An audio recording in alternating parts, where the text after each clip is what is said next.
Hi guys, Archie Luxury channel, Paul Pluta channel. Today I'm doing a few paid reviews before I get my ass over to honkers fuckers. So let's start with the first paid review. This is for Scott. Here we go, fuckaroonies. Greetings Archie, hope all is well. My name is Scott and at Watch Display on Instagram. I also make YouTube videos at Watch Display for fun and often to help sell some of my pieces. Don't expect super high quality vids as I try and deliver content in my limited spare time. You did a paid for review for me several months ago, and at the time I had the Rolex Daytona 116523 Panda and a couple of others.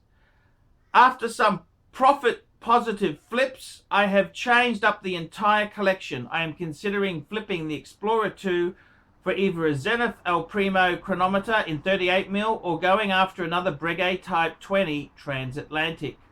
I purchased the Type 20 about 2 months ago from eLady Global. Unfortunately, the watch was horribly over polished and the crown snapped off within the first hour of testing the functions of the watch. On a good note, eLady gave me a full refund, but I ate the shipping from US to Japan. Here's my current lineup. Number 1, Rolex Submariner 116613 LB Sunburst Blusey. Purchased brand new with an extreme discount. Number 2, Rolex Explorer 2 Polar 16570P serial number. I picked this one up. I picked up this one full set near new old stock condition. I love the solid end-link bracelet. However, I hate removing them from a no-holes case. The P is a transitional reference that supports the best of both worlds, both a holes case and an SEL bracelet. Number 3, Rolex GMT Master 2 116710 LB BLNR, my most recent addition. I have added high definition attachments. He says here, at the end of this video, if you'd like to display some of them. I tried the one watch per brand within my collection for almost a year and loved it at first, but my heart always goes back to Rolex. Do you think I should flip the Explorer 2 Polar for a chrono of some sort, or should I hold and enjoy the current collection? Some of the watches I had in the past several months since you did my review. Number 1, an Omega Speedmaster first, Omega in space, 39mm first full set. Number 2, Rolex Datejust 41, two-tone on Jubilee. Reference 126333. Might I add, this is a super sexy watch, but I'd rather wait for these to drop in price before I rebuy. Number 3, IWC Ingi 40mm ETA variant. Yeah. I honestly would have gotten the in-house for the exact same price, but the thinness of the 40mm had my heart. I will add the IWC Ingi. Finish surpasses anything in this price point. Number 4, Rolex Yachtmaster 116622 Blue Dial. Number 5, Rolex GMT 2 16710 Pepsi. He sent $40 US. What do I think? Okay, thank you so much, Scott. Let's have a bit of a think there. Scotty, I gotta tell you the truth. I really do feel if you've got good quality watches, don't just flip and click and flip, click and flip these things. If you've got good watches, they're worth savoring and keeping. To answer your question is, do you think I should flip the Explorer 2 Polar for a chronometer? No, not really, no. The Explorer 2 is very, very cool piece. I love that transition. One, I must say, I find the fucking no-holes case, aesthetically, it looks like more of a dress watch, but the whole point of a Rolex is a tool watch.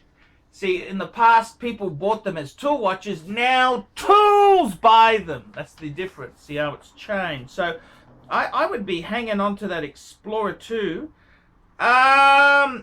you can always add a chronometer, add a speedy, I think you got a nice combo there. Two-tone Blusey, yes. Explorer 2, yes. And a BLNR, Batman, most recent. Yeah, why would you want to be getting out of that? No, keep. If you've got good quality pieces, don't just click and flip. It's a dumb idea. I'd be keeping them. Do you think no, keep the Explorer 2. Keep the Explorer 2. It's so easy to sell these and then you're gonna fuck yourself over. No, if you've got good quality, nice examples. I think the P serial number transitional model, I don't have the transition, I've got no holes, and you know, it's okay, but I know exactly what you're talking about. I tend to, you know, the ones you flipped, the first Omega in space, I like that watch. That's a cool watch. They just, 41, yeah, I think that'll come down a bit because they're so new. The Ingy, the 40 mil, oh, it just pains me. The ETA based one, I'd rather have in-house. I mean, it's also not just the in-house thing. I mean, the dial has got that pattern, the intricate pattern, and when they had the 3227, they were aiming at AP quality at a Rolex price. I mean, fuck, that is such a cool idea. The Yachtmaster Blue, that's a nice watch, and you sold a Pepsi. Fuck! See, you fucked that one up. The Pepsi's very, very desirable now. So sometimes, instead of click and flick, I would just hold. My advice to you, Scott, would be to just hold and add. Don't sell. Don't needlessly sell. Because you sell the Explorer, then a year or two later, it becomes the really desired one. Because, oh, that's so cool.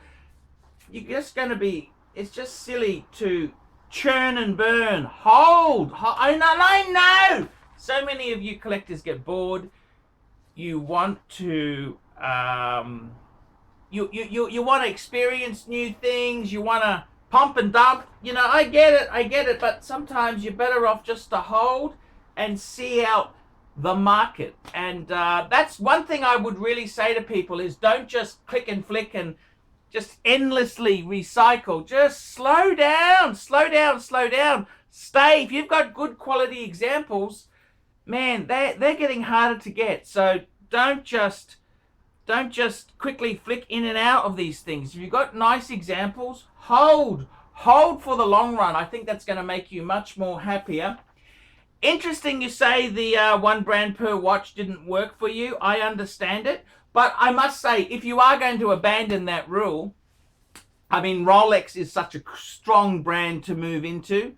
I think Rolex is probably, if you are going to break that, if you are not going to follow that rule, I think Rolex is the brand to do it with, because they're not the greatest watch, they're not the most luxurious, they're not the, you know, but they're just so, they're a mass market watch. They're like a Mercedes-Benz. They're just usable, rugged, they're not the best value, but everyone keeps talking about them. So I really think, Scott, stay with the direction you're going. You sold the Panda. See, those things there have gone up so much. This is the stupid thing. You've done all this effort to make a bit of stupid nickel and coin profit, and now these other things have gone through the roof. The Breguet, disappointing. The Breguet was over polished. Ooh, it's a bit nasty. E-Lady's pretty good. I've had good experiences with them. I must say, the Transatlantic is matte finishing, not so highly polished there, but yeah, that's the way it goes. I mean, hey, you buy from overseas, there's always risks involved there. It's not as easy as dealing with local dealers. It's always better to get a dealer in your own country, because the only thing worse, you get something from overseas, you get nabbed with fucking customs, taxes, duties. Oh, it's nasty. It's hard to send it back. It's all a big fucking mess. So I really think there, Scott, just be content. Those three pieces, I think most people would, they would cut their arm off to have. add a value chronograph, I'd be adding an Omega Speedmaster. Man on the moon. A man on the moon. You've got a beautiful 3-piece collection. Just add as money allows you to. Don't rush. Too many people want to build a collection so fast, then they run into financial problems and they sell so much off. Just take it slowly, slowly, slowly. Rome wasn't built in a day. I'm Paul Pluta on the Archie Luxury Paul Pluta channel. Remember, like, subscribe, tell your fuckwit friends, and don't forget, guys, put a few nasty comments below, and don't forget, stay tuned for more videos about watches, fuckers. See you later. Cut.